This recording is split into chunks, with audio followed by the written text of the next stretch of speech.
السميع العلي العظيم من الشيطان اللعين الرجيم. بسم الله الرحمن الرحيم. الحمد لله رب العالمين. الصلاة والسلام على سيدنا ونبينا وشفيعنا وطبيب قلوبنا ومولانا ومقتدانا بالقاسم محمد وآله الطيبين الطاهرين المعصومين ولعنة الله على أعدائهم أجمعين من يومنا هذا إلى يوم الدين. أما بعد فقد قال الله سبحانه تبارك وتعالى في القرآن المجيد والفرقان الحميد. بسم الله الرحمن الرحيم. قل لا أسألكم عليه أجرا إلا المودة في القربى. صلوات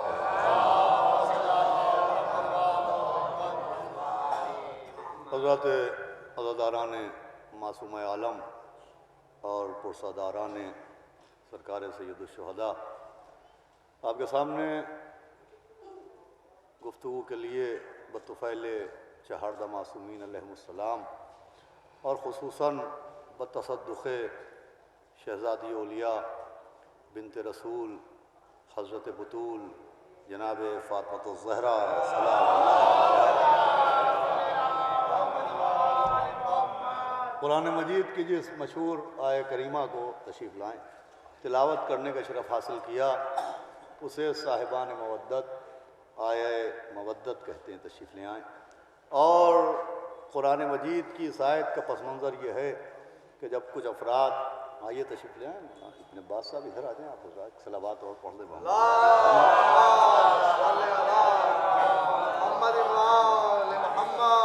اس آیت کا پس منظر یہ ہے کہ پیغمبر اسلام کے پاس جب کچھ افراد اس غرض و اس غایت سے حاضر ہوئے کہ یا نبی اللہ، آپ نے ہم پر بہت احسان کیا، ہم کافر تھے، آپ نے مسلمان بنایا، ہم گمراہی کے اندھیروں میں گرفتار تھے، آپ نے ہم کو ایمان کے اجالے سے آشنا فرمایا، ہم ذلت کی پستیوں میں پڑے ہوئے تھے، آپ نے ہمیں عزت کی بلندیوں پر بٹھایا. یہ بہت بڑا احسان آپ نے کیا، اور ہم یہ چاہتے ہیں کہ آپ نے جو ہم پر یہ احسان عظیم فرمایا اور ہم کو گمراہی کی ذلت سے آزاد کرایا، تو اس کے بدلے میں ہم آپ کی خدمت میں یہ مال دنیا لے کے حاضر ہوئے ہیں، آپ اسے قبول کریں اور اسے اپنی رسالت کی اجرت تصور فرمائیں. تو جیسے ہی لوگوں نے پیغمبر کی خدمت میں یہ پیشکش کی، قرآن کی آیت نازل ہوئی کہ ان سے کہہ دیجئے کہ میں تم سے کوئی سوال نہیں کرتا سوائے اس کے کہ تم میرے قرابت داروں سے مودت کرو. اب اس آیت کے ذیل میں ملت مسلمہ کے ایک مشہور مولوی اپنی کتاب در منصور میں جلال الدین سیوطی لکھتے ہیں کہ جس وقت پیغمبر کی خدمت میں لوگ آئے اور یہ آیت نازل ہوئی اور پیغمبر نے اس آیت کی تلاوت فرمائی اور فرمایا کہ رسالت کی اجرت یہ ہے کہ میرے قرابت داروں سے مودت کرو، تو لوگوں نے پیغمبر سے پوچھا کہ یا نبی اللہ، یہ جو آپ کے رشتہ داروں اور قرابت داروں سے مودت کا حکم دیا گیا، ارے مولانا شباب صاحب ادھر آ جائے، ایک صلوات پڑھنے محمد والا اللہم صلی علی محمد کہ جلال الدین سیوطی نے در منصور میں لکھا کہ لوگوں نے پیغمبر سے کہا کہ یا نبی اللہ، یہ جو آپ کے قرابت داروں سے مودت کرنے کا حکم نازل ہوا ہے، تو یہ کون سے قرابت دار ہیں، یہ کون سے رشتہ دار ہیں جن سے مودت کی جائے؟ تو دیکھیں، لوگوں کا پوچھنا اس سبب سے تھا کہ جیسے ہر شخص کا ایک خاندان ہوتا ہے، ایک فیملی ہوتی ہے، ایک کنبہ ہوتا ہے اور سینکڑوں رشتہ دار ہوتے ہیں، تو چنانچہ پیغمبر کے خانوادے میں بھی بہت سے رشتہ دار تھے. بنی ہاشم تھے، پورا خانوادہ تھا، تو پوچھنے والوں کا مقصد یہ تھا کہ کیا تمام تر رشتہ داروں سے مودت کا حکم نازل ہوا ہے؟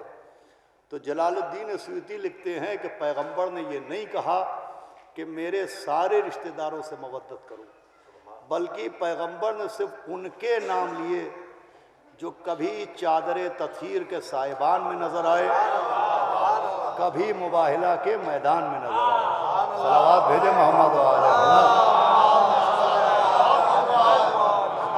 یعنی پیغمبر نے صرف ان کے نام لیے جو کبھی چادر تطہیر کے سائبان میں نظر آ رہے تھے، کبھی مباہلہ کے میدان میں نظر آ رہے تھے۔ پیغمبر نے صرف چند نام لیے۔ یہ پیغمبر کا اپنے پورے خانوادے میں صرف پنجتن کے ناموں کا علیکم السلام اپنی زبان پر جاری کرنا اس بات کی دلیل ہے کہ جو اہل بیت حقدار مودت ہیں، اور جو اہل بیت کی مودت واجب کی گئی ہے تو یہ رشتوں کی بنیاد پر واجب نہیں کی گئی ہے اور رتبوں کی بنیاد پر واجب کی گئی ہے۔ عام طور پر تصور یہ ہے کہ اہل بیت سے محبت کا سبب یہ ہے کہ چونکہ اہل بیت میں جناب سیدہ نبی کی بیٹی ہیں، مولا علی نبی کے بھائی ہیں، مولا حسن مولا حسین نبی کے نواسے ہیں، چونکہ یہ نبی کے رشتہ دار ہیں، لہذا رشتہ داری کی بنیاد پر ان سے مودت کرنا چاہیے۔ پیغمبر اسلام نے وہ فہرست جس کی مودت کا حکم دیا گیا، اپنی زبان پر وہ فہرست جاری کر کے بتایا کہ اہل بیت کی مودت کا سبب رشتہ داری نہیں ہے۔ اگر رشتہ داری کی بنیاد پر مودت واجب ہوئی ہوتی تو پورے خاندان کی مودت واجب ہوئی ہوتی۔ بھئی اگر مولا علی کی مودت نبی کے بھائی ہونے کی وجہ سے واجب ہوئی ہوتی تو پھر عبداللہ ابن عباس کی مودت بھی واجب ہوتی۔ پڑھے لکھے لوگ بیٹھے ہوئے، اس لیے کہ جس رشتے کی نظر سے دنیا مولا علی کو دیکھتی ہے وہی رشتہ عبداللہ ابن عباس سے بھی ہے، وہ بھی نبی کے چچا کے بیٹے، یہ بھی نبی کے چچا کے بیٹے۔ دیکھیں مودت کا سبب رشتہ نہیں ہے، جیسے نبی کی اطاعت کا سبب کیا ہے؟ قرآن میں نبی کی اطاعت کا حکم دیا گیا، سبب اطاعت رسول کیا ہے؟ کیا اس لیے ان کی اطاعت واجب ہے کہ وہ جناب عبد المطلب کے پوتے ہیں، یا اس لیے واجب ہے کہ وہ جناب عبداللہ کے بیٹے ہیں؟ تو نبی کی اطاعت کا سبب محمد ابن عبداللہ ہونا نہیں ہے، محمد الرسول اللہ ہونا ہے۔ بھائی نبی کی اطاعت کا سبب محمد ابن عبداللہ ہونا نہیں ہے، محمد الرسول اللہ ہے۔ ویسے ہی مولا علی کی مودت کا سبب نبی کا بھائی ہونا نہیں ہے، علی ولی اللہ۔ صلوات بھیجے محمد و آل محمد۔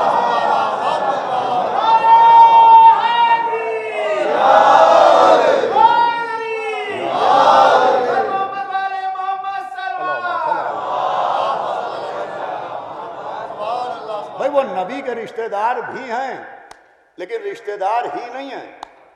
جناب سیدہ نبی کی بیٹی بھی ہیں، بیٹی ہی نہیں ہیں۔ مولا حسن مولا حسین نبی کے نواسے بھی ہیں، نواسے ہی نہیں ہیں۔ مودت کا سبب صرف رشتہ نہیں ہے، مودت کا سبب عہدہ ہے۔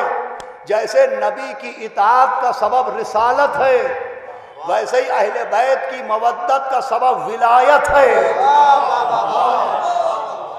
جیسے وہاں رشتہ نہیں رتبہ، ویسے ہی یہاں بھی رشتہ نہیں رتبہ۔ شہزادی کی مجلسیں ہیں، جناب سیدہ سے جو مودت کا حکم دیا گیا وہ صرف بیٹی ہونے کی وجہ سے محبت کا حکم نہیں دیا گیا۔ اور اگر وہ دنیا جو یہ تصور کرتی ہے کہ جناب سیدہ جو حقدار مودت ہیں، جو ان کی مودت اجر رسالت ہے، وہ اس لیے ہے کہ وہ نبی کی بیٹی ہیں، تو دیکھیے الحمدللہ ہم تو اپنی شہزادی کو نبی کی چہیتی بیٹی نہیں مانتے ہیں، اکلوتی بیٹی مانتے ہیں۔ ہم اپنی شہزادی کو نبی کی چہیتی بیٹی نہیں مانتے، ہم اکلوتی بیٹی مانتے ہیں۔ مگر وہ افراد جو جناب سیدہ کی مودت کا سبب بیٹی ہونا سمجھتے ہیں، وہ شہزادی کو اکلوتی بیٹی نہیں مانتے، وہ یہ کہتے ہیں ان کے علاوہ اور بھی بیٹیاں تھیں، وہ کہتے ہیں جناب سیدہ کے علاوہ اور بھی بیٹیاں تھیں. تو اب سوال کرنے کا حق ہمارا بنے گا کہ بیٹیاں اور بھی تھیں، مودت ایک ہی کی واجب کیوں ہوئی؟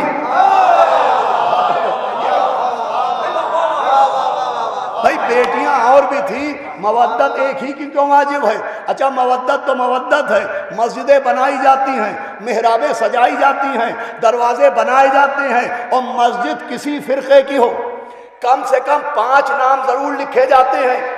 یہ نبی کا نام، یہ مولا علی کا نام، یہ امام حسن کا نام، یہ امام حسین کا نام، بیچ میں ہوتا ہے ہماری شہزادی کا نام. تو اب پوچھنے کا حق ہمارا ہے کہ کتابوں میں 4 لکھی تو پنجتن میں 1 کیوں؟ کتابوں میں 4 لکھی تو 1 کیوں؟ تو یا تو یہ مانا جائے کہ چہیتی بیٹی نہیں، اکلوتی بیٹی ہیں، یا یہ مانا جائے کہ جو پنجتن میں ان کا نام ہے تو بیٹی ہونے کی وجہ سے نہیں ہے، حجت اللہ ہونے کی وجہ سے. صلوات بھیجے محمد و آل محمد. ہم تو اپنی شہزادی کو اکلوتی بیٹی مانتے ہیں، only one daughter of profit مانتے ہیں. تو اس لیے مانتے ہیں کہ اگر ہم نہ مانیں گے تو ہماری شہزادی کی عظمت پر اثر نہیں پڑے گا، نبی کی عدالت پر اثر پڑے گا. اس لیے کہ نبی جو دین لے کے آئے اس دین کا امتیاز یہ ہے کہ ایک ہی صف میں کھڑے ہو گئے محمود و ایاز، نہ کوئی بندہ رہا اور نہ کوئی بندہ نواز. نبی کے دین کا کمال یہ بیان ہوتا ہے کہ نبی نے آتے ہی ڈفرینسز مٹائے، فرق مٹائے. نہ کوئی کالا، نہ کوئی گورا، نہ کوئی عربی، نہ کوئی عجمی، نہ کوئی امیر، نہ کوئی فقیر. نبی نے آتے ہی فرق مٹائے. یہاں تک لکھا ہے کہ صرف انسانوں کا فرق نہیں مٹایا، نبی نے مکانوں تک کا فرق مٹایا. بھائی صاحبان علم ہمارے سامنے بیٹھے کہ جب پیغمبر مکے سے ہجرت کر کے مدینے آئے تو اس وقت مدینے میں جتنے مکان تھے، کسی مکان کی چھت پر کوئی حجرہ، کوئی کمرہ نہیں تھا. سارے مکان ایک سائز کے تھے، ایک طرح کے مکان تھے. کسی مکان کی چھت پر کوئی حجرہ نہیں تھا. لیکن جب پیغمبر مدینے میں آئے تو ایک شخص نے بغیر ضرورت کے چھچھورے پن کے تحت اپنے مکان کی چھت پر ایک حجرہ بنایا. تو نبی نے حکم دیا اس کمرے کو توڑ دیا جائے، اس حجرے کو گرا دیا جائے. لوگوں نے کہا یا نبی اللہ سبب کیا ہے؟ کہ یہ حجرہ اعلان کر رہا ہے کہ غریبوں کے گھر کون سے اور امیر کا گھر کون سا. تو نبی نے مکانوں تک کا فرق مٹایا. اب اگر معاذ اللہ یہ مان لیا جائے کہ شہزادی کے علاوہ اور بیٹیاں بھی تھیں، معاذ اللہ اگر یہ مان لیا جائے کہ ان کے علاوہ اور بیٹیاں بھی تھیں، تو اس سے شہزادی کی عظمت پر اثر نہیں پڑے گا، اس سے نبی کی عدالت پر اثر پڑے گا. اور ماننا پڑے گا کہ معاذ اللہ نبی نے گھر کے باہر فرق مٹایا اور گھر کے اندر فرق دکھایا.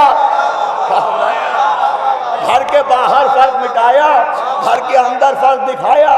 آپ پوچھیں گے کیسے؟ میں کہوں گا ایسے کہ بیٹیاں اور بھی تھیں، سلام صرف ایک کو کیا. بیٹیاں اور بھی تھیں، احترام صرف ایک کا کیا.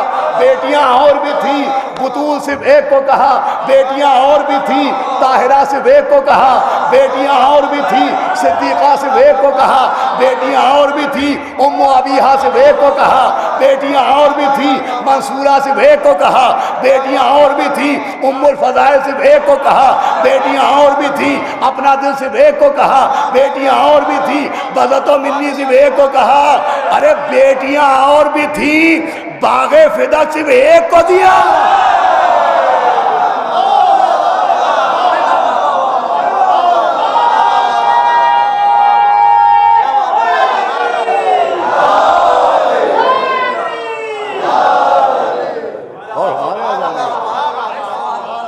اس سے نبی کی عدالت تو انگلیاں اٹھیں گی، اس سے شہزادی کی عظمت پر اثر نہیں پڑے گا، نبی کی عدالت پر اثر پڑے گا کہ گھر کے باہر تو نہ کوئی امیر، نہ کوئی غریب، نہ کوئی اعلیٰ، نہ کوئی ادنا، نہ کوئی گورا، نہ کوئی کالا، نہ کوئی چھوٹا، نہ کوئی بڑا، نہ کوئی عربی، نہ کوئی عجمی.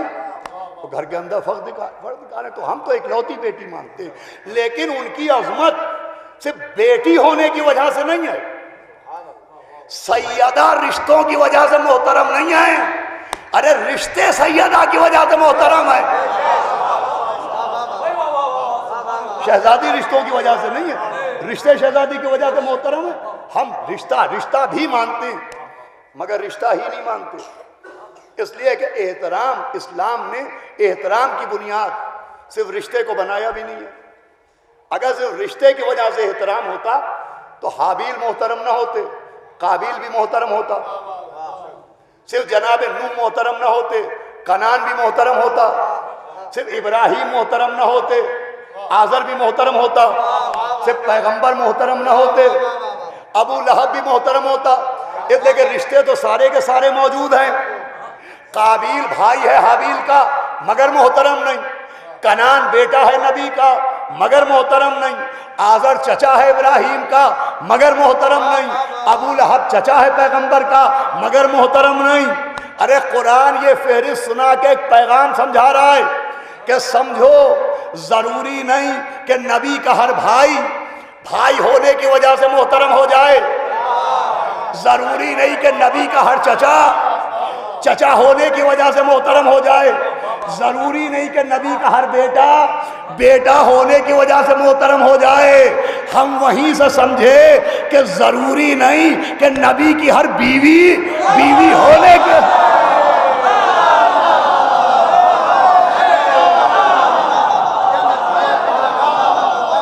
صلوات بھیجے محمد والا۔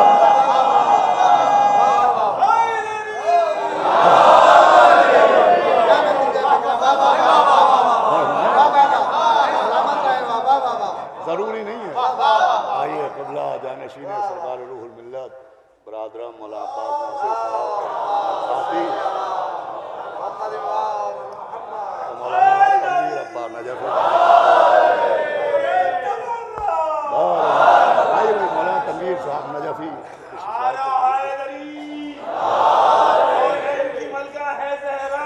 زہرا کے شوہر آدم کا مولا، آدم کا مولا، نوح کا مولا، ہم سب کا مولا، وہ پیارا مولا، وہ دل سے کہہ دو، وہ دل کے کہہ دو، وہ پیار سے کہہ دو، وہ جان پیغمبر، داماد پیغمبر، زہرا کا شوہر، حسین کا بابا، عباس کا بابا، زینب کا بابا، معصوم کا بابا، جنت میں ملیں گے، کوثر میں ملیں گے، کعبے میں ملیں گے، مسجد میں ملیں گے، منبر میں ملیں گے، روزوں میں ملیں گے، پھولوں میں ملیں گے، خوشبو میں ملیں گے، عرش میں ملیں گے، عرش میں ملیں گے، ہر جگہ ملیں گے۔ عیدوں کو سنبھال لے، مردوں کو بچا لے، گناہوں کو ہٹا لے، دل تیرے حوالے، جان تیرے حوالے، ہم تیرے حوالے، ہر تیرے حوالے، بزنس تیرے حوالے، سروس تیرے حوالے، بیٹی تیرے حوالے، بچے تیرے حوالے۔ ہم سب کی زبان پر، ہم سب کی زبان پر، اسم کی زبان پر، نمبر کی زبان پر، حضر کی زبان پر، عید اللہ کون، عید اللہ کون، عید اللہ کون، عید اللہ کون، عید اللہ کون، عید اللہ کون، علی کی زینت، اس کی زینت، عرش کی زینت، عرش کی زینت، ایمان کی زینت، ایمان کی زینت، اسلام کی زینت، دلوں کی زینت، دلوں کی زینت، دلوں کی زینت، دعاؤں کی زینت، حدیثوں کی زینت، روزوں کی زینت، ہماری جان، ہماری جان، ہماری شان، ہماری پہچان، ہماری عزت، ہماری قوت، ہماری طاقت، ہماری دولت، ہماری طہارت، ہماری نماز، ہمارا روزہ، کعبے کا کعبہ، کعبے کا کعبہ، درود کعبہ، یارا حیدری۔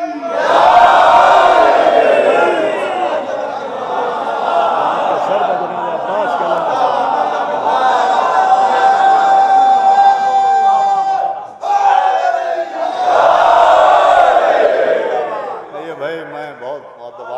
گزارش کر رہا ہوں جانشین سرکار روح الملت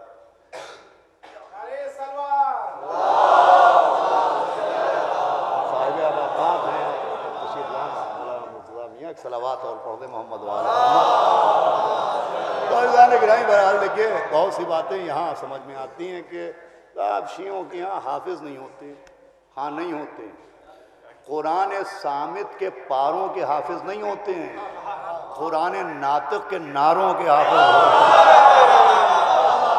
صلوات بھیجے محمد وآل محمد۔ تو عزیزان گرامی میں کیا عرض کر رہا تھا، رشتہ بڑی محترم اور صاحبان علم شخصیتیں ہمارے سامنے بیٹھی ہیں، سن میں کم ہیں مگر بہرحال یہ اس خانوادے سے تعلق رکھتے ہیں کہ جو صرف ہندوستان نہیں بلکہ عرب عجم ہر جگہ صاحب عباقات آغائے میر حامد حسین صاحب علی اللہ مقامہ، جن کے لیے علماء نے لکھا ہے کہ وہ محدث نہیں تھے، وہ خود حدیث تھے۔ صلوات بھیجے محمد وآل محمد۔ جو اپنی پوری زندگی ترویج و تبلیغ ولایت جناب امیر المومنین غالب کل غالب حضرت علی بن ابی طالب۔ تو عزیزان گرامی آپ سنیں کہ رشتہ میں عرض کر رہا تھا جناب سیدہ سلام اللہ علیہا رشتہ بھی مانتے ہیں مگر صرف رشتہ ہی نہیں ہے، جناب سیدہ صرف رشتے کی وجہ سے محترم نہیں ہے۔ دیکھیے رشتے کا معیار کیا ہے، ہمارے سامنے ہم رشتے کے لیے شجرہ دیکھتے ہیں، ہم رشتے کے لیے حسب نسب دیکھتے ہیں مگر حدیث رسول موجود ہے انما الحسب عند اللہ فہو التقوی۔ ہم رشتے کے لیے دیکھتے ہیں شجرہ ہے کہ نہیں، نبی فرما رہے ہیں اللہ دیکھتا ہے تقوی ہے کہ نہیں۔ اگر تقوی ہے تو رشتہ بنتا ہے، تقوی نہیں ہوتا تو رشتہ مٹ جاتا ہے۔ آپ پوچھیں دلیل، میں سناؤں قرآن، جناب نو کہنے پالنے والے میرا بیٹا، آواز لیسا من اہلک، کیوں؟ بھائی کنعان کا نو سے رشتہ تھا مگر تقوی نہیں تھا تو لیسا من اہلک کہا گیا، اور سلمان کا اہل بیت سے رشتہ نہیں تھا،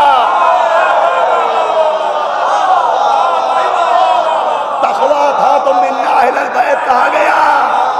یہ تقوی کی بنیاد پر کہا گیا تقوی۔ اب تقوی کہتے کسے ہیں؟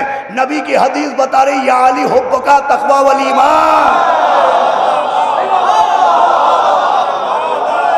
تقوی مکاریوں کی ردائیں اوڑھ کے محرابوں میں تھر تھرانے کا نام نہیں ہے، زاہد خشک بن جانے کا نام نہیں ہے، علی کے عشق کے سمندر میں اتر جانے کا نام ہے۔ علی حب کا تقوی والایمان، بغض کا کفر و نفاق۔ تقوی ہوتا ہے تو رشتہ بنتا ہے اور تقوی نہیں ہوتا تو بنا بنایا رشتہ ٹوٹ جاتا ہے۔ بھئی نوح کے بیٹے سے نوح کا رشتہ ہے، کہہ رہے پالنے والے میرا بیٹا، آواز آ رہی ہے لیسا من اہلک۔ کبھی آپ برادرم سرکار ناصر ملت مولانا عباس ناصر سعید صاحب قبلہ بقاتی سے سن رہے تھے ہمارے غریب خانے پر مجلس کہ وہاں سے رشتہ کینسل کر دیا گیا۔ اچھا دیکھیے جناب نوح نے کہا میرا بیٹا، تو یہ نہیں کہا کہ یہ موحد نہیں ہے، یہ نہیں کہا کہ یہ مومن نہیں ہے، یہ نہیں کہا کہ یہ مسلم نہیں ہے، کہا یہ بیٹا ہی نہیں ہے۔ لیجئے رسولوں کی رشتہ داری کا ایک قانون اور بیان ہو رہا ہے، جو نبی کا نافرمان ہو، ارے مومن ہونا تو دور رشتہ دار بھی نہیں رہ جاتا۔ بھائی اگر ماضی میں بیٹا نافرمان ہو تو بیٹا نہیں رہے گا، اگر بیوی نافرمان ہو جائے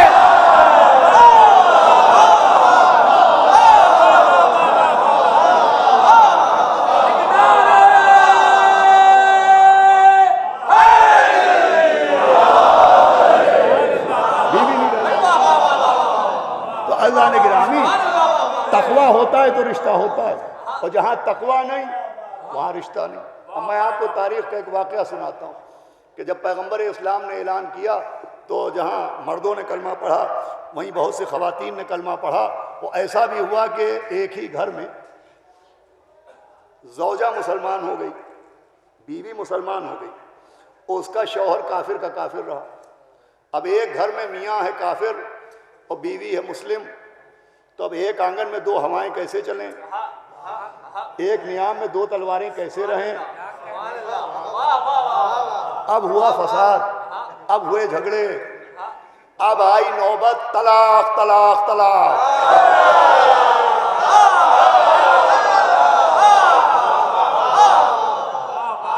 یہ تین کا عادت جہاں آئے وہاں فساد ہی فساد ہے۔ تو وہ عورتیں رسول خدا کے پاس آئیں، وہ کہا یا نبی اللہ، جب سے ہم نے کلمہ پڑھا ہے ہمارے شوہروں نے ہماری زندگی اجیرن کر دی ہے، اس لیے کہ ہم مسلمان ہو گئے اور وہ کافر کے کافر ہیں، اب ہم کیا کریں؟ تو نبی نے فرمایا سنو، جہاں کفر ہو وہاں تقویٰ نہیں، اور جہاں تقویٰ نہیں وہاں رشتہ نہیں۔ فرمایا آج سے تو سنیے گا، آج سے ہر وہ عورت جو کلمہ پڑھ چکی ہے، جو صاحب ایمان ہو چکی ہے، وہ اپنے کافر شوہر سے رشتہ توڑ دے۔ لیجئے قانون یہ بنا کہ مومن زوجہ کافر شوہر کے ساتھ نہیں رہے گی، مومن زوجہ کافر شوہر کے ساتھ نہیں رہے گی، مومن زوجہ کافر شوہر کے ساتھ نہیں رہے گی۔ کہاں گئے جناب ابو طالب کا ایمان ڈھونڈنے والے؟ کہاں گئے جناب ابو طالب کا ایمان ڈھونڈنے والے؟ بھائی وہ لوگ جو ان کے ایمان کے قائل نہیں ہیں، وہ بھی یہ مانتے ہیں کہ عمران کی بیوی کل ایمان کی ماں اسد کی بیٹی جناب فاطمہ بنت اسد صاحب ایمان تھی، مومنہ تھی۔ بھائی جو جناب ابو طالب کو معاذ اللہ مومن نہیں مانتے، وہ بھی بنت اسد کو صاحب ایمان مانتے ہیں۔ یہ عجیب بات ہے کہ شوہر کو کافر کہتے ہیں، بیوی کو مومنہ مانتے ہیں، تو دم ہو تو نبی پر مقدمہ چلائیں کہ یا نبی اللہ، جب ہر مومن زوجہ کو کافر شوہر سے الگ کر دیا تو اپنی چچی کو چچا سے الگ کر۔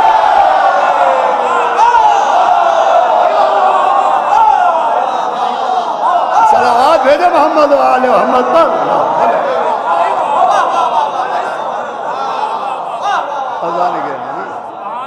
رشتہ بھی محترم ہے، لیکن رشتہ ہی محترم نہیں۔ ہم جناب سیدہ کو صرف رشتے کی بنیاد پر نہیں مانتے، رشتے کی بنیاد پر نہیں مانتے، اس لیے کہ یہ رشتوں کی وجہ سے ہیں بھی نہیں، رشتے ان کی وجہ سے ہیں۔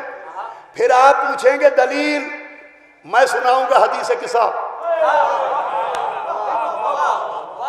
حدیث قصہ آپ سنیے گا، میں نے آپ کے ذہن کو متوجہ کر لیا۔ حدیث قصہ، حدیث کہتے ہیں گفتگو کو، قصہ کہتے ہیں چادر کو۔ حدیث قصہ چادر والی حدیث، عربی زبان میں گفتگو کرنے کو حدیث کہتے ہیں۔ جیسے خبر دینے والے کو نبی کہتے ہیں، جیسے ارادے کو حج کہتے ہیں، ویسے ہی عربی زبان میں گفتگو کو حدیث کہتے ہیں۔ لیکن جیسے ہر خبر دینے والا نبی نہیں ہوتا، ہر خبر دینے والا نبی نہیں ہوتا۔ ارے صاحبان عرفان بیٹھے ہیں، نباء العظیم کی خبر دے تو نبی ہے۔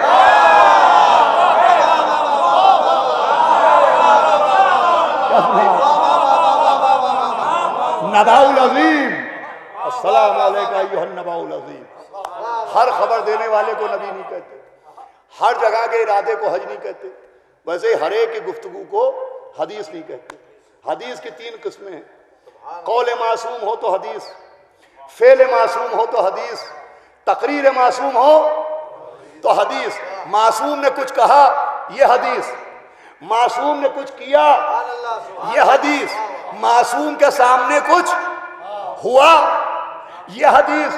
اب یہ کہلاتی ہے حدیث کی قسمیں، فعل معصوم، قول معصوم، تقریر معصوم۔ پوری توجہ سنیے گا، اب حدیثوں سے دامن کتب بھرا ہے۔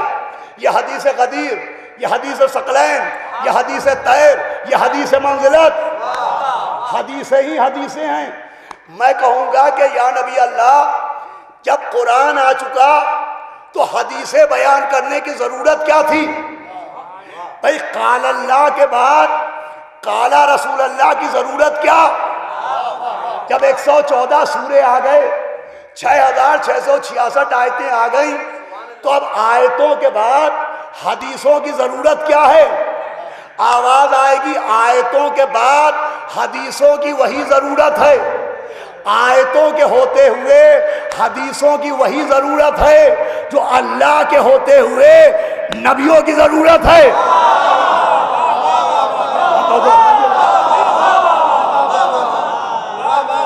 توجہ ہے آپ کی؟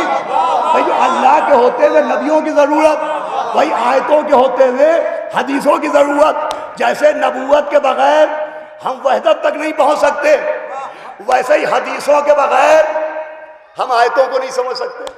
اب ایک طبقہ ہم سے کہتا ہے کہ صاحب یہ جو آپ فضائل پڑھتے ہیں مولا کے، یہ ذرا قرآن میں دکھائیے، آیتوں میں دکھائیے۔ مولا علی کے لیے دیوار میں در بنا، قرآن میں دکھائیے۔ انہوں نے کلہ ازدر کو چیرا، قرآن میں دکھائیے۔ انہوں نے سورج پلٹایا، قرآن میں دکھائیے۔ ڈیوڑی پر ستارہ بلایا، قرآن میں دکھائیے۔ وہ کل ایمان ہیں، قرآن میں دکھائیے۔ وہ مرد میدان ہیں، قرآن میں دکھائیے۔ وہ وسیع رسول ہیں، قرآن میں دکھائیے۔ وہ شوہر بطول ہیں، قرآن میں دکھائیے۔ وہ جناب امیر ہیں، قرآن میں دکھائیے۔ وہ جناب امیر ہیں، قرآن میں دکھائیے۔ وہ مولائے غدیر ہیں، قرآن میں دکھائیے۔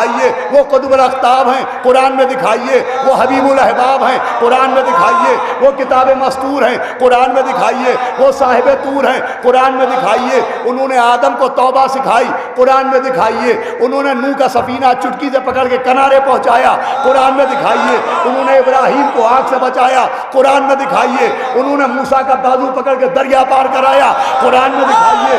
انہوں نے یعقوب کی آنکھوں کے اندھیرے میں اجالا فرمایا، قرآن میں دکھائیے۔ انہوں نے یونس کو بطن ماہی سے نکالا، قرآن میں دکھائیے۔ انہوں نے عیسیٰ کو مردہ زندہ کرنے کا ہنر سکھایا، قرآن میں دکھائیے، آیتوں میں دکھائیے۔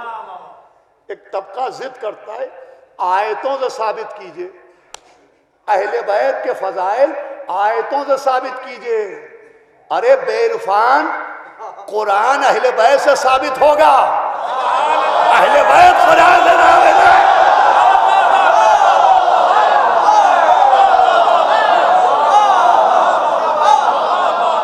آیت اہل بیت تو ثابت کرے گی یا اہل بیت آیت کو ثابت کریں گے؟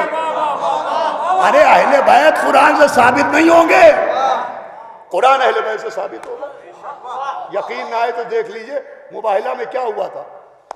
پہلے اہل بیت کو پیش کیا یا پہلے قرآن سنایا؟ پہلے قرآن سناتے رہے۔ وہ قرآن جو پہاڑوں کو ریزہ ریزہ کر دے، وہ قرآن جو مردوں کو زندہ کر دیتا ہے۔ لیکن جب تک قرآن سننے والے سنتے رہے، ایک نے نہ کہا کہ وہ قرآن سن رہے ہیں جو پہاڑوں کو ٹکڑے ٹکڑے کر دے، مگر جب اہل بیت کو دیکھا تو کہا وہ چہرے دیکھ رہے۔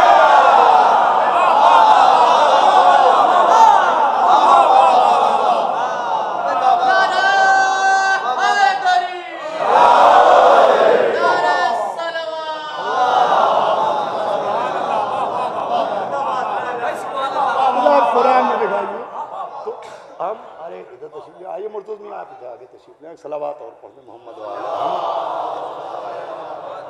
سنیے گا عزیزان گرامی، اپنے موضوع تک پہنچانا ہے آپ کو صرف کہ آپ قرآن میں دکھائیے، دیوار میں در بنا قرآن میں دکھائیے، مرحب کو پچھاڑا قرآن میں دکھائیے، دروازہ اکھاڑا قرآن میں۔ تو انشاءاللہ ہم ایک ایک چیز قرآن میں دکھائیں گے، دیوار کا در بھی دکھائیں گے، مرحب کا کٹا ہوا سر بھی دکھائیں گے، ستارے کا اترنا بھی دکھائیں گے، سورج کا پلٹنا بھی دکھائیں گے۔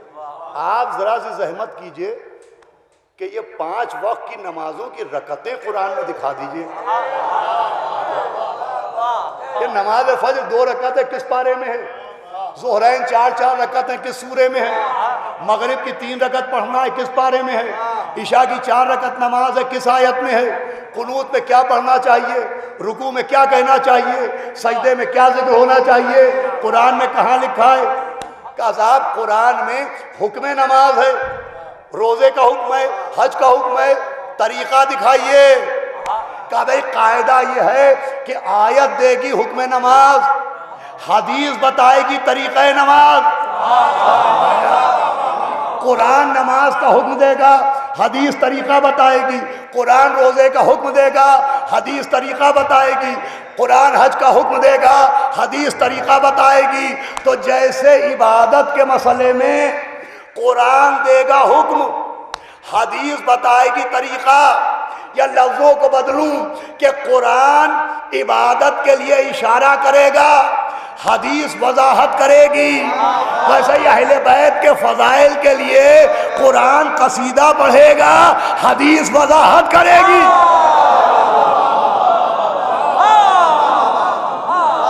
حدیث وضاحت کرے گی۔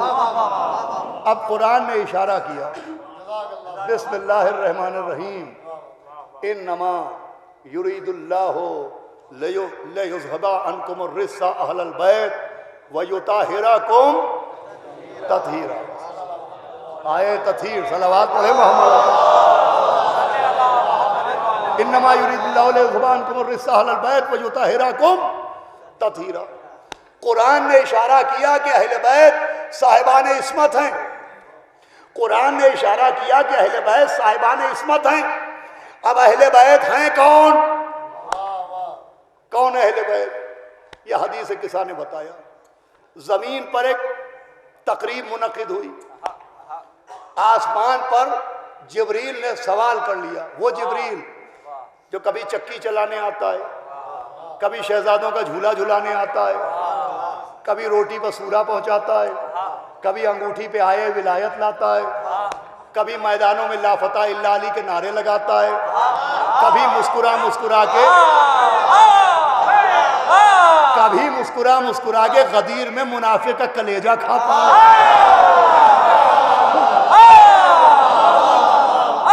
یا رب و من تحت الکساب، آواز ہے ہم اہل بیت النبوہ و معدن الرسالہ، یہ نبوت کے اہل بیت ہے، یہ رسالت کی معدن ہے۔ ہم فاطمہ و ابوہا و بالوہا و بنوہا۔ کون اہل بیت؟ جو فاطمہ کے بابا، جو فاطمہ کے شوہر، جو فاطمہ کے بیٹے۔ سمجھئے فاطمہ رشتوں سے ہے یا رشتے فاطمہ سے؟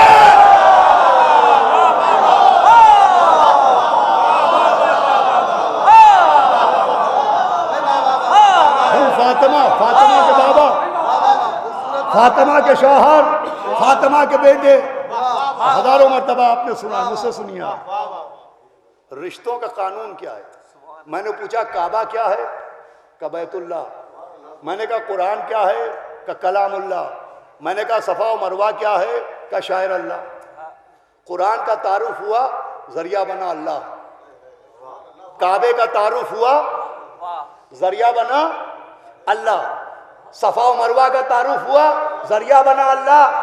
اللہ کا گھر، اللہ کی کتاب، اللہ کی نشانیاں، یہ تعارف ہزار مرتبہ سنا کہ قرآن کا تعارف کرایا جا رہا ہے، اللہ کی کتاب، کعبے کا تعارف، اللہ کا گھر، نشانیوں کا تعارف، اللہ کی نشانی۔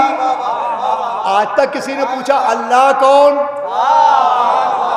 تو کہا گیا ہو کعبے کا اللہ، قرآن کا اللہ، ارے کیا بنایا، نشانیوں کا اللہ۔ کبھی نہیں سنا آپ نے؟ قرآن کا تعارف ہوا، ذریعہ اللہ بنا۔ کتاب کا تعارف ہوا، ذریعہ اللہ بنا۔ کعبے کا تعارف ہوا، ذریعہ اللہ بنا۔ اللہ کا گھر، اللہ کی کتاب، اللہ کی نشانیاں، جیسے زہرا کے بابا، زہرا کے شوہر،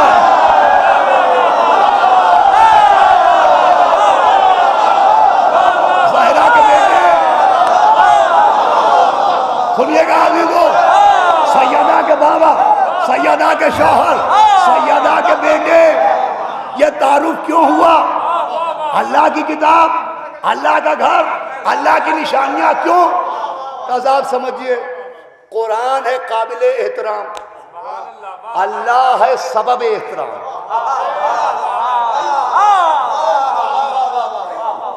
قرآن ہے قابل احترام، اللہ ہے سبب احترام، ریزن آف ریسپیکٹ۔ کعبہ قابل احترام، اللہ سبب احترام۔ صفا و مروہ قابل احترام، اللہ سبب احترام۔ تو انٹروڈکشن کا قانون یہ ہے کہ جو قابل احترام ہو اس کا تعارف کرایا جائے گا، اور جو سبب احترام ہو اسے ذریعہ بنایا جائے گا۔ قرآن کے احترام کا سبب اللہ، کعبے کے احترام کا سبب اللہ، صفا و مروہ کے احترام کا سبب اللہ، وہ بنا ذریعہ۔ قرآن کا تعارف کعبے کا تعارف، صفا و مروہ کا تعارف ہوا. اب سمجھیے فاطمہ کے بابا، فاطمہ کے شوہر، فاطمہ کے بیٹے، سمجھایا نبی قابل احترام، علی قابل احترام، حسین قابل احترام، سیدہ سبب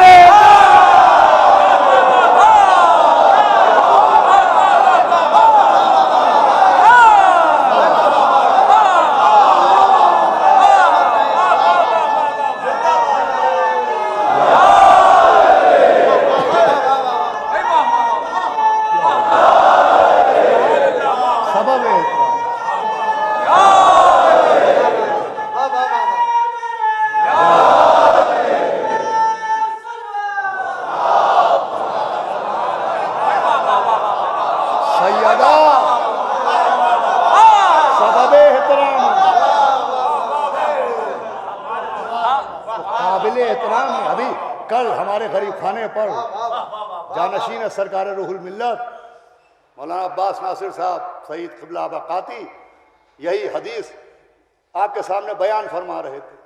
لولا لما خلقت الافلاق، کہ نبی آپ نہ ہوتے تو افلاق نہ ہوتے، اگر علی نہ ہوتے تو نبی نہ ہوتے، فاطمہ ہو نہ ہوتی.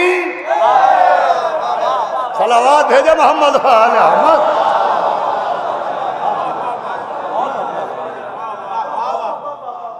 یہ ہیں سبب احترام.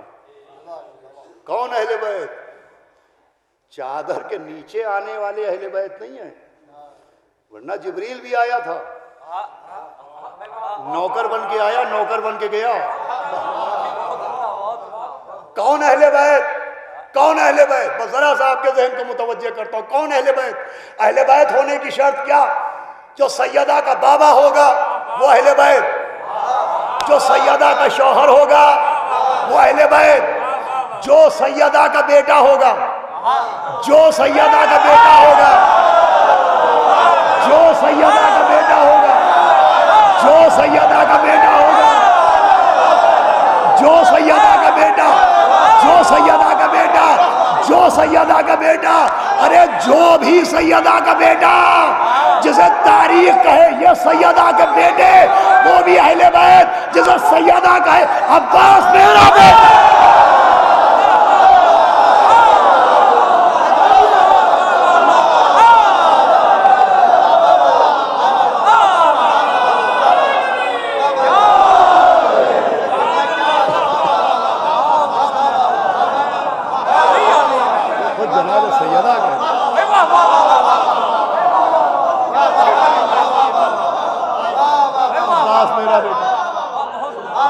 بیٹا نہیں کہا ہے، بیٹا کہہ کے شامل آئے تطہیر کیا ہے، بیٹا کہہ کے شامل چادر تطہیر کیا ہے. کوئی حیرت کی بات نہیں ہے کہ وہ اہل بیت کیسے، جناب عباس داخل اہل بیت شامل اہل بیت کیسے؟ ارے مولا عباس تو مولا عباس ہیں. سلمان کی فارس کی وادی سے حضرت سلمان چلے، معرفت علی کا اساسات پہ تھا، عشق علی کی خوشبو حصار کیے ہوئے تھی. آئے و مولا علی کے قدموں میں بیٹھ گئے، آواز آئی منا اہل البیت. ارے جب قدموں کے آنگن میں بیٹھنے والا منا اہل البیت ہو تو گود کے گلشن میں کھیلنے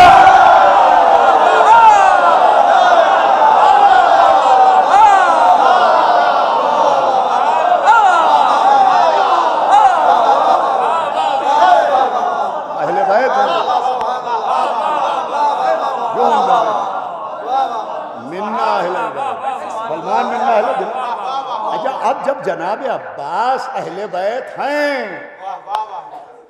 تو غیر اہل بیت ہو تو عصمت پر بحث کیجئے. جو اہل بیت ہو اس کی عصمت پر سجدے کیجئے. حلاوت ہے دے حمد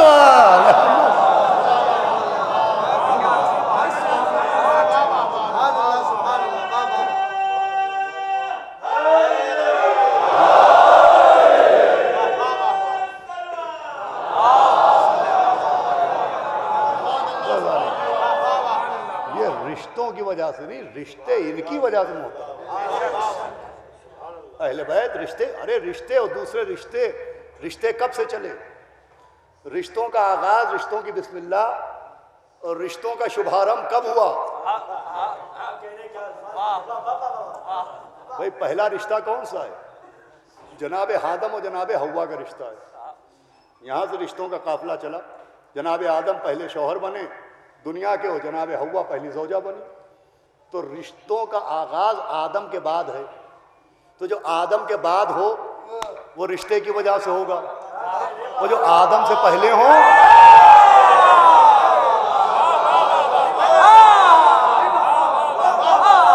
اب میں آپ کو حوالہ دے کے کتاب کا آپ کے حوالے کرتا ہوں. فضائل الزہرا نام کی کتاب ہے، آغائے تقی مقدم، آغائے تقی مقدم کی تحریر کردہ کتاب ہے فضائل الزہرا. اس میں ایک واقعہ 2-3 جگہ لکھا ہے الفاظ کی تبدیلی کے ساتھ. وہ واقعہ یہ کہ ایک دن جناب آدم اور جناب حوا جنت کے باغوں میں ٹہل رہے تھے کہ جناب آدم نے بڑے فخر سے کہا کہ کون ہے میرا جیسا کہ مجھے فرشتوں نے سجدہ کیا.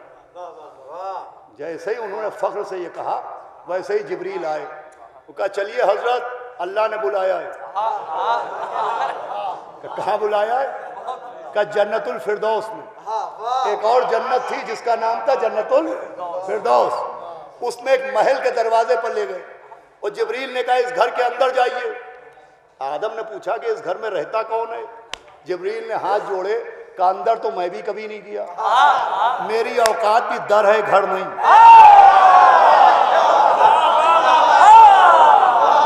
میری منزل بھی در ہے گھر نہیں ہے، آپ جائیں.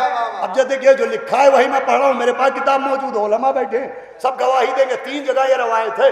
وہ ایک جگہ روایت کی صورت و شکل و تحریر یہ ہے کہ جیسے ہی جناب آدم و حوا اس محل میں داخل ہوئے ایک نورانی منظر نظر آیا. آنکھیں خیرہ ہو گئی. دیکھا ایک نور کا تخت ہے، ایک نور کی شہزادی ہے، سر پر نور کا تاج ہے، کان میں نور کے بندے ہیں، گلے میں نور کا گلوبند ہے. اب تقی مقدم نے لکھا ہے کہ آدم نے اب جو اس شہزادی اور نور کو دیکھا، جو لکھا ہے وہ میں پڑھ رہا ہوں. بھائی ہماری تو پرانی عادت ہے جو لکھتے ہیں وہی پڑھتے ہیں.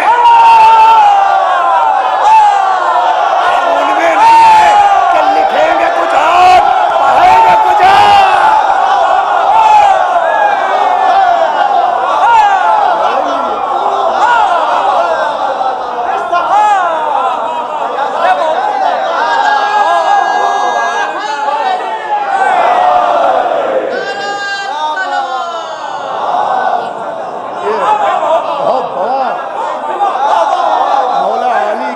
کا انعام ہے کہ ہمارے عقیدے کی پیکنگ پہ جو باہر ہے وہی اندر ہے. یہ فلپ کارٹ کا مال نہیں ہے کہ دکھایا کچھ اور گیا بھیجا کچھ اور گیا. یہ امازون سے نہیں کیا خریدا گیا ہے، وہاں سے پرچیز نہیں ہوا ہے، نہ فلپ کارٹ.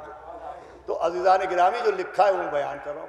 لکھا ہے جناب آدم نے جب نور کو دیکھا تو بھئی اللہ تو نظر نہیں آتا، تو وہ سمجھے کہ یہی خدا ہے. وہ سجدے میں گر گئے.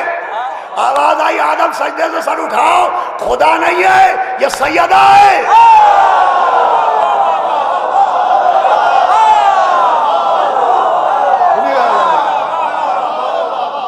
خدا نہیں ہے یہ حضرت سیدہ. اب جو سر اٹھایا جھک کے تعظیم سے تہذیب سے سلام کیا اور کہا پالنے والے یہ تاج کیا ہے؟ تاج نہیں ہے خاتم النبیین ہے. گلے کا ہار کئی امیر المومنین ہیں، کان کے بندے کا یہ جنت کے جوانوں کے سردار ہیں. ارے زیور تمام تر خواتین بناتی ہیں، مگر ہیرے کے زیور، پنے کے زیور، سونے کے زیور، چاندی کے زیور. ارے جس کے زیورات رسالت و امامت کے بنتے ہو،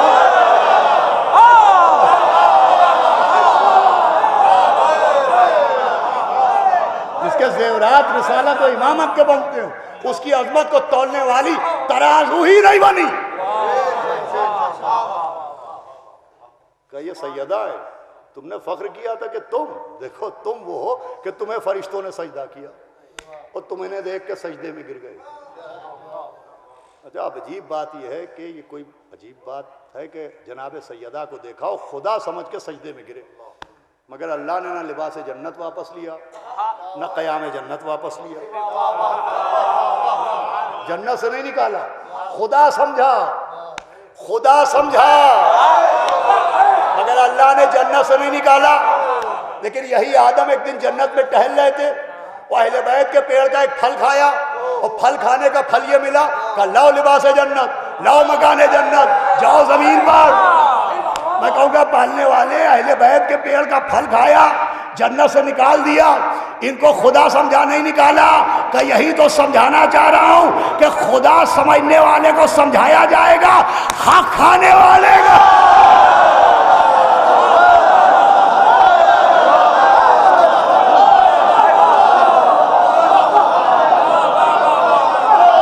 یہاں گنجائش ہے، یہاں کوئی گنجائش نہیں۔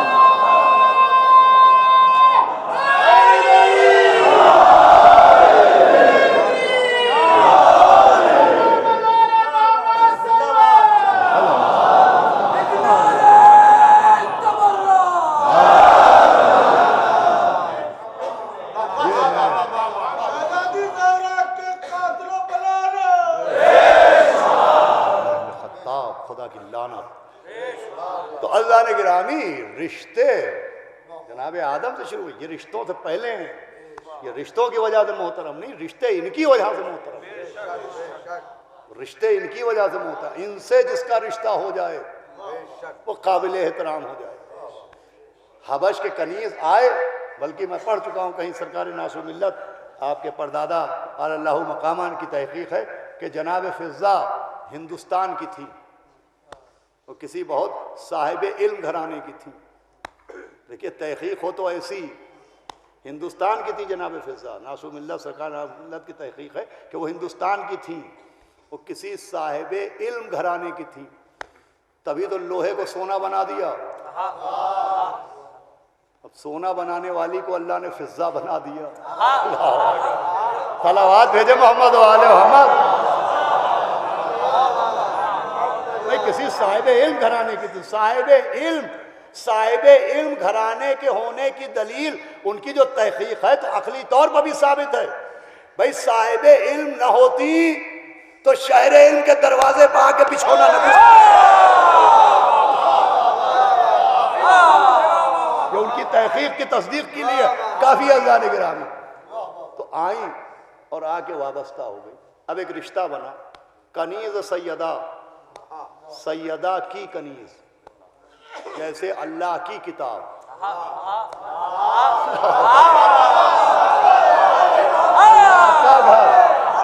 اللہ کی نشانی۔ اب جو رشتہ ہوا سیدہ کی کنیز تو زبان نہیں رہی، رحل قرآن بن گئی۔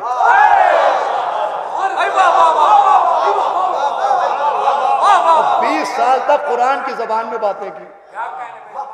وہ پورا واقعہ کتاب موجود ہے، علماء کرام ہم سے بہتر خطبہ اور صاحبان علم تشریف فرمائے، ہم کیا عرض کریں ان کے سامنے کہ جناب فضہ چلی جا رہی ہیں، اور ایک شخص نے کہا کہ بی بی تم یہاں تنہا سفر کر رہی ہو، تو اس نے اپنی زبان میں پوچھا، تو جناب فضہ نے قرآن کی آیت سنائی کہ پہلے سلام کرو خود جان جاؤ گے۔ اس نے پوچھا کہاں جا رہی ہو؟ بی بی نے حج کی آیت سنائی۔ اس نے پوچھا تنہا کیوں ہو؟ قافلے والی آیت سنائی۔ پوچھا جناتوں میں ہو یا انسانوں میں؟ اولاد آدم والی آیت سنائی۔ بس آخری منزل ہے، وہ اپنے لہجے میں اپنی زبان میں پوچھتا رہا تو یہ قرآن کی زبان میں جواب دیتی رہی۔ 20 سال کنٹینیو، جب بھی بولی تو قرآن کی آیت، قرآن ہی سناتی رہی۔ دیکھیے بولنا بھی ایک قوت، گویائی بھی اللہ کی ایک نعمت ہے، لیکن یہ نعمت اللہ کی یہاں سے آدمی لے کے نہیں آتا ہے۔ سورہ دہر اعلان کر رہا ہے بسم اللہ الرحمن الرحیم، انا خلقنا الانسان من نطفۃ امشاج نبتلیہ فجعلناہ سمیعا بصیرا، کہ ہم نے اس انسان کی بات ہو رہی، کس انسان کی؟ جسے نطفے سے خلق کیا۔ جب یہ آتا ہے تو 2 صلاحیتیں لاتا ہے، فجعلناہ سمیعا بصیرا، ایک سمیع بنا کے اللہ بھیجتا ہے، ایک بصیر بنا کے۔ سمیع کا مطلب سننے والا، بصیر کا مطلب دیکھنے والا۔ انسان کو یہ 2 قوتیں ملتی ہیں، جب آتا ہے تو سنتا ہوا آتا ہے اور دیکھتا ہوا آتا ہے، بولتا ہوا نہیں آتا۔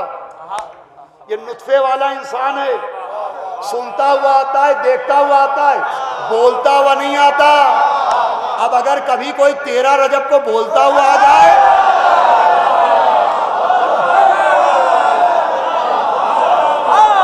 اب اگر کبھی 13 رجب کو کوئی بولتا ہوا آ جائے تو یہ کس بات کی دلیل ہے؟ یہ نطفے والا نہیں ہے، یہ نور والا ہے۔ ارے نطفے والے اور ہیں، نور والے اور ہیں۔ جو تخت حکومت پر قدم رکھے وہ نطفے والے، جو دوش نبوت پر قدم رکھے وہ نور والے، جو آیت آنے کے بعد عمل کریں وہ نطفے والے، جن کے عمل پر آیت آئے وہ نور والے، جو پیدا ہو کے کمرے کو نجس کر دیں وہ نطفے والے، جو اللہ کے گھر کو پاک کر دیں۔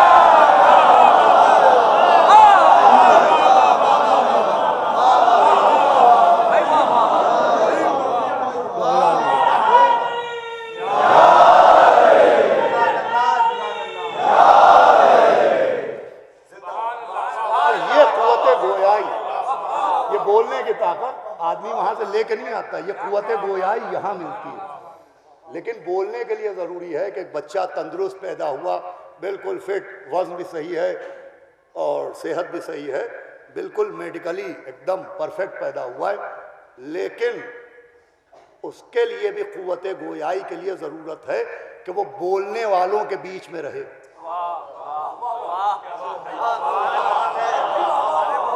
اگر تندرست سے تندرست بچہ بھی کسی ایسے شخص کے حوالے کر دیا جائے، خدا نہ کرے جس کے پاس قوت گویائی نہ ہو، جو گونگے کہلاتے ہیں، اور پوری لائبریری ساری زبانوں کی ڈکشنریز جمع کر دیجئے، تب بھی وہ بول نہیں پائے گا۔ بولنے کے لیے ضروری ہے کہ بولنے والوں کے بیچ میں رہے۔ اچھا، جو جن کے بیچ میں رہتا ہے انہی کی زبان بولتا ہے۔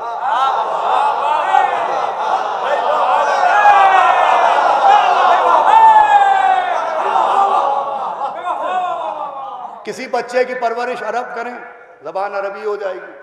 کسی بچے کی پرورش ایرانی کریں، زبان فارسی ہو جائے گی۔ کوئی بچہ اہل لکھنؤ کے بیچ میں پلے، زبان اردو ہو جائے گی۔ تو جو جن کے بیچ میں رہتا ہے انہی کی زبان بولتا ہے۔ ہم نے تاریخ سے پوچھا، بی بی فضہ کی زبان کا قرآن قرآن قرآن قرآن قرآن قرآن۔ ارے 20 سال تک قرآن سنا کے بتایا میں انسانوں کے بیچ میں نہیں رہی ہوں، بولتے ہوئے قرآن آگے۔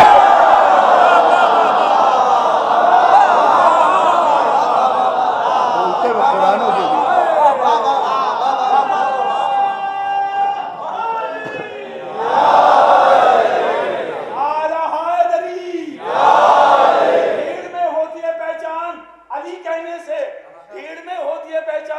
علی کہنے سے اور مکمل پڑھ لیتا ہوں قرآن، علی کہنے سے، علی علی کہہ کے لوگ ولی بن گئے اور بے معرفت لوگ قرآن پڑھتے پڑھتے اندھے ہو گئے۔ چمن چمن کالی کالی، کالی کالی، وہی خطی وہی جلی، وہی علی وہی ولی، وہی قدی وہی قوی، اعلیٰ حیدری، اعلیٰ سلمان۔ اللہ نے گرامی، رشتے ان کی وجہ سے محترم ہوں، جو ان سے منسوب ہو جائے وہ محترم ہو جائے۔ دیکھیے نماز میں جو ہم نے سورہ ہم میں پڑھا تھا وہ بھی اللہ کا ذکر تھا، جو سورہ اخلاص میں کیا وہ بھی اللہ کا ذکر تھا، جو رکوع میں کیا وہ بھی اللہ کا ذکر ہے، جو سجدے میں کیا وہ بھی اللہ کا ذکر ہے۔ لیکن یہ تمام تر نماز میں اللہ اللہ کا ذکر کرنے کے بعد 34 مرتبہ اللہ اکبر، 33 مرتبہ الحمدللہ، 33 مرتبہ سبحان اللہ، یہ بھی اللہ کا ذکر ہے۔ مگر یہ اللہ کا ذکر ایک دھاگے میں پرویا گیا، اور وہ دھاگا غلاف بن کے سیدہ کے ہاتھ کے کعبے سے مس ہو گیا۔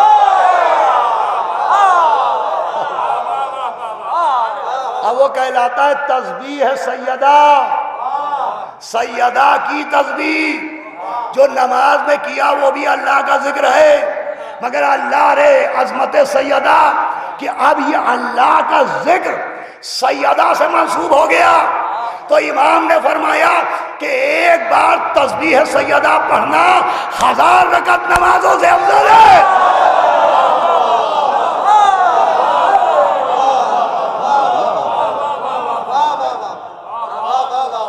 اللہ کا ذکر جب ان کے ذریعے ہو،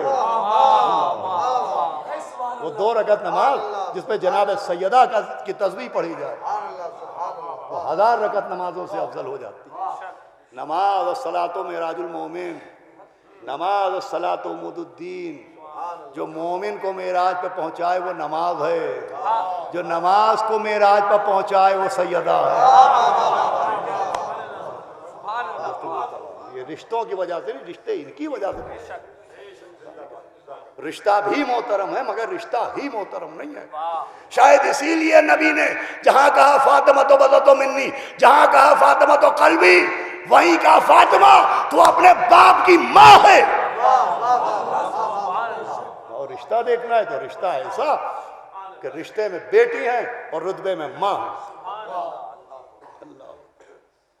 ماں، عربی میں ماں کو کہتے ہیں، مگر عربی زبان وہ ہے کہ صاحبان زبان ہم سے بہتر اس کی تشریح کر سکتے ہیں کہ عربی میں ماں کو کہتے ہیں، مگر ماں کو کہتے کیوں ہیں؟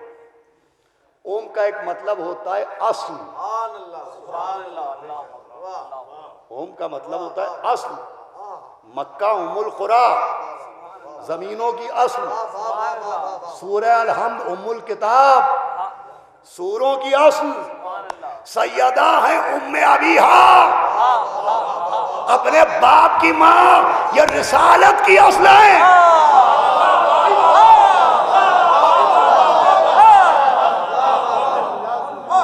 یہ نہ ہوتی تو رسالت نہ ہوتی، یہ نہ ہوتی مادر الرسالہ، یہ نہ ہوتی تو رسالت نہ ہوتی۔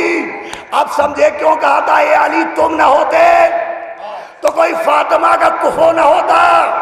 فاطمہ وہ ہیں کہ اگر وہ نہ ہو تو رسالت نہیں، علی وہ ہیں کہ اگر ولایت نہ پہنچائی جائے تو آواز آئے کہ یہ نہ کیا تو کچھ نہ کیا۔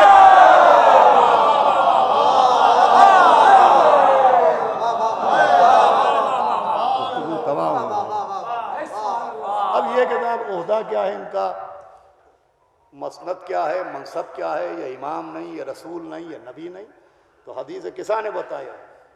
دیکھیے عہدہ صرف رسالت اور نبوت کو نہیں کہتے، ایک عہدہ یہ بھی ہے کہ نبی نے فرمایا کچھ لوگ محدث ہوتے ہیں، ہر نبی کی قوم میں ایک محدث ہوتا ہے۔ لوگوں نے پوچھا محدث کسے کہتے ہیں؟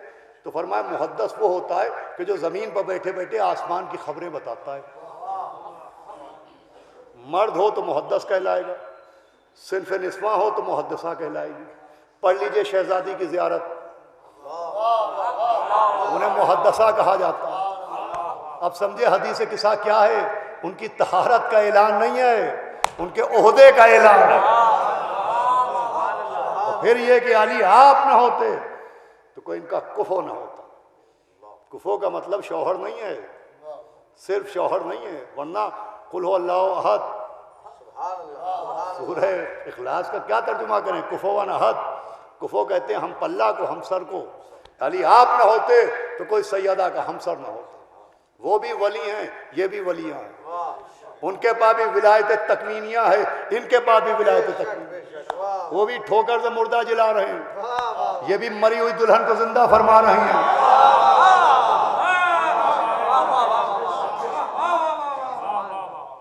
وہ معجزہ ہے جسے سیدہ کی کہانی کہا جاتا ہے۔ کہانی کہنے سے اس کی حقیقت پر اثر نہیں پڑتا۔ اگر کہانی کہنے سے وہ معجزہ غلط ہے تو قصہ کہنے سے قصہ یوسف غلط ہے۔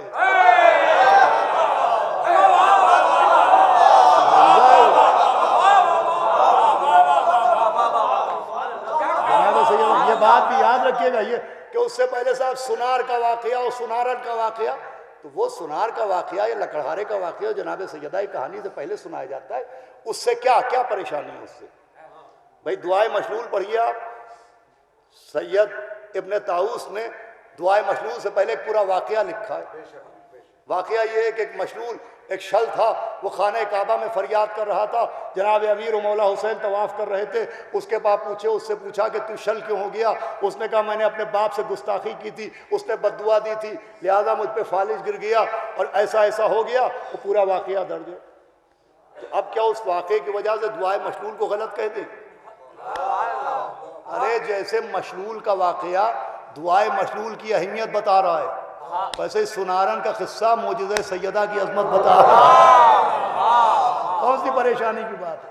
سنیے گا عزیزان گرامی، شہزادی گئی شادی میں اور نور اتنا تھا کہ عورتیں بے ہوش ہو گئیں. اب ہمارے ماموں طاہر ولی صاحب اللہ مقامہ فرماتے تھے، ان کے فرزند ہمارے بھائی مولانا عمار کاظم جرولی صاحب تشریف فرمائے تصدیق کے لیے، کہ لوگ کہتے ہیں صاحب ان کا نور دیکھ کے یہودی عورتیں بے ہوش کیوں ہو گئیں؟ تو فرماتے تھے کہ یہودی تھیں اس لیے بے ہوش ہو گئی.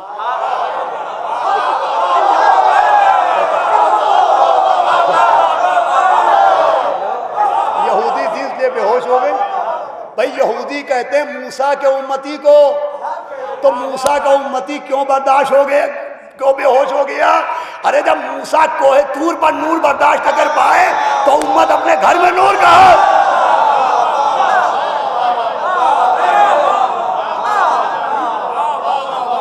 اور پھر بیوی نے مصلی بچھایا، شہزادی نے مصلی بچھایا اور دلہن کلمہ پڑھتی ہوئی زندہ ہوئی. میں کہوں گا شہزادی، آپ کے بابا نے کہا تھا علی آپ نہ ہوتے تو کوئی سیدہ کا کفو نہ ہوتا. آپ کے شوہر تو ٹھوکر مار کے مردہ زندہ کرتے ہیں، آپ بھی ٹھوکر ماریے وہ دلہن زندہ کر دیجئے. آواز دیں گی احمق یہ یہودی کا گھر ہے، یہاں اس کا کلمہ پڑھوانے آئی ہوں، اپنے کو خدا منوانے نہیں آئی.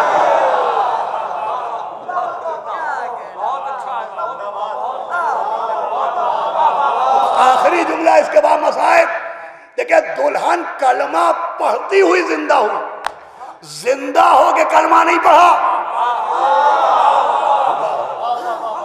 ایسا نہیں ہوا کہ زندہ ہونے کے بعد کلمہ پڑھاؤ، کلمہ پڑھتی ہوئی زندہ ہوئی. اللہ نے ولایت تکوین ہے سید عالم سمجھایا، زبانوں سے کلمہ پڑھوانا اور ہے اور روحوں کو مومن بنانا.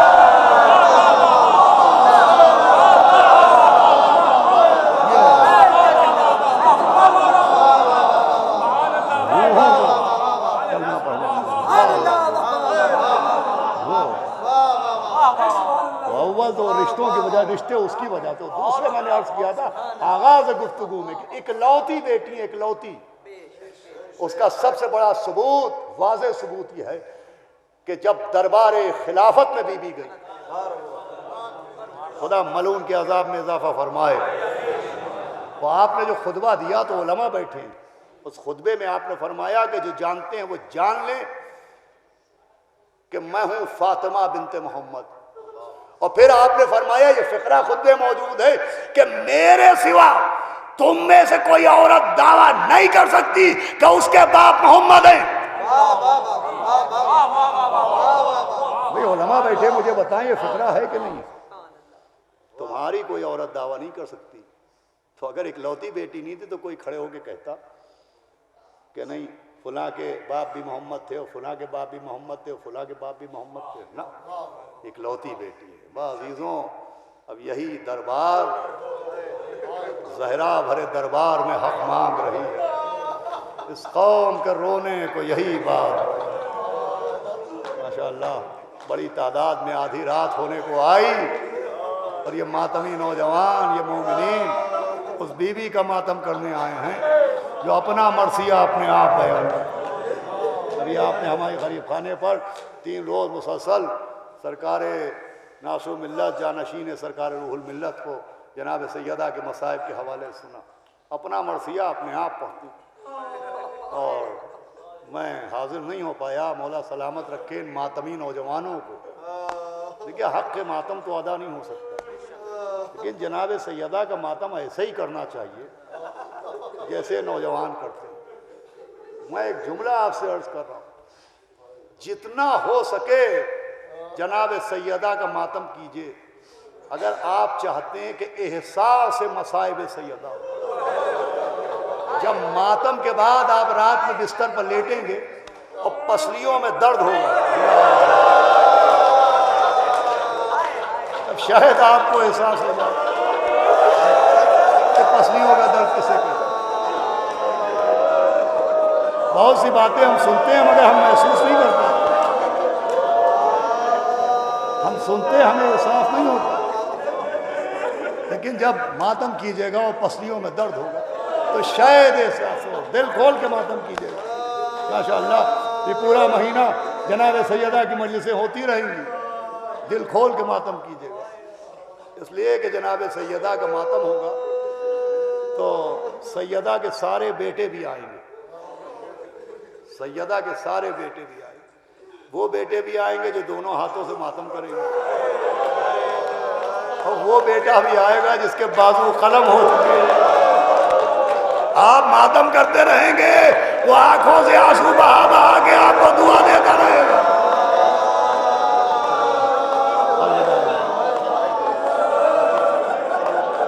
اور پسلیوں میں درد ہو تو احساس مسائل سیدہ، دیکھیں پسلیوں کا درد عباس میاں، میں شاید عرض کر چکا ہوں، آپ لوگوں نے نہیں سنا ہوگا کہ برمنگم میں، یو کے میں، انگلینڈ میں 2009 میں جب جناب سیدہ کی شہادت کی مجلسیں پڑھنے گیا تو وہاں ایک ڈاکٹر صاحب ہیں، ڈاکٹر ناصر صاحب، اور وہ آرتھوپیڈک کے بہت بڑے سرجن ہیں، آرتھوپیڈک وہ ڈاکٹرز جو ہڈیوں کا علاج کرتے، تو انہوں نے وہاں مجھ سے کہا تھا کہ آپ مصائب پڑھتے ہیں جناب سیدہ کے، لیکن آپ وضاحت بھی کیا کیجیے۔ تو میں نے کہا وضاحت کا کیا مطلب ہے؟ کہا آپ یہ پڑھ کے چلے جاتے ہیں کہ بی بی کی پسلیاں توڑ ڈالی گئی، آپ ذرا اس بات کی وضاحت کیا کریں؟ میں بیت الحسن میں جناب امیر کے روضے کی شبی کے درمیان عرض کر رہا ہوں کہ میں نے کہا بھائی میں نہیں سمجھا عارف میاں کہ وہ کیا کہہ رہے ہیں، تو میں نے کہا بھائی آپ وضاحت کیجئے، میں نہیں سمجھ پا رہا ہوں کہ اس میں کیا پڑھا کروں۔ تو کہا دیکھیے میں آرتھوپیڈک کا ڈاکٹر ہوں، ہڈیوں کا، اور ہڈیوں کا مسئلہ یہ ہے کہ اگر پیر کی ہڈی ٹوٹ جائے بہت تکلیف ہوتی ہے، لیکن پلاسٹر بن جائے درد رک جاتا ہے، ہاتھ کی ہڈی ٹوٹ جائے بہت درد ہوتا ہے، مگر پلاسٹر بن جائے درد رک جاتا ہے۔ کہا مگر اگر پسلیاں ٹوٹ جائے، اگر پسلیاں ٹوٹ جائے تو تب تک درد نہیں رکتا جب تک سانسیں نہ رک جائے۔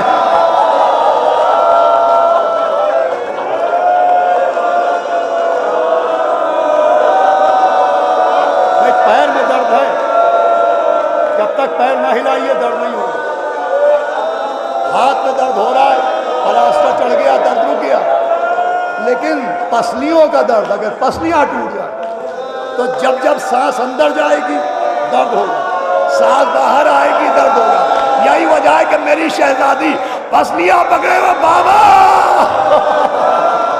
سبحان اللہ یا اللہ، ارے بابا میری پسلیاں توڑ ڈالی گئی، میرا محسن مار ڈالا گیا، ارے بابا جس پیڑ کے نیچے روتی تھی وہ پیڑ کاٹ ڈالا گیا۔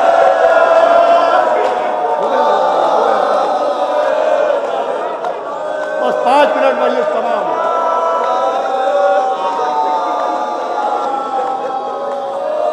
جناب سیدہ 2 روایتیں ہیں، وہ مجلس تمام کر رہا ہوں۔ بیت الاحزان میں شیخ عباس قمی نے لکھا ہے کہ خدا لعنت کرے پسر خطاب ملعون پر کہ اس کا دور تھا، وہ قحط پڑا، اور ایسا قحط پڑا کہ کھیتوں میں فصلیں ہوئی نہیں، بیت المال خالی ہو گیا، تو بہت سے لوگوں کی تنخواہیں آدھی کر دی گئی اور بہت سے لوگوں کی پینشن بند کر دی گئی۔ اس ملعون نے تنخواہیں آدھی کر دی اور پینشن بند ہو گئی، مگر ایک ملعون تھا جس کا نام تھا قنفذ، نہ اس کی تنخواہ آدھی کی نہ اس کا وظیفہ بند ہو۔ شیخ عباس قمی لکھتے ہیں کہ مسجد میں بنی ہاشم بیٹھے تھے اور اسی موضوع پر گفتگو ہو رہی تھی کہ آخر قنفذ نے کیا کیا ہے، اسے کاہے کا انعام دیا جا رہا ہے کہ نہ اس کی تنخواہ آدھی کی گئی اور نہ اس کا وظیفہ بند کیا گیا۔ اتنے میں مولا علی داخل ہوئے، بنی ہاشم اپنی جگہ سے اٹھے گا، یا علی آپ کو معلوم ہے سب کی تنخواہیں روک دی گئی، سب کا وظیفہ بند کر دیا گیا، لیکن نہ قنفذ کی تنخواہ آدھی کی گئی نہ وظیفہ روکا گیا، یا علی اس نے کیا کیا ہے؟ مولا علی کی آنکھوں سے آنسو نکلے، کہا معلوم نہیں کیا کیا ہے، کہا یا علی بتائیں، کہا اس نے تازیانہ لے کے شہزادی کے بازو مارا، کہا میں نے اپنی آنکھوں سے دیکھا بنت رسول کے بازو پر تازیانہ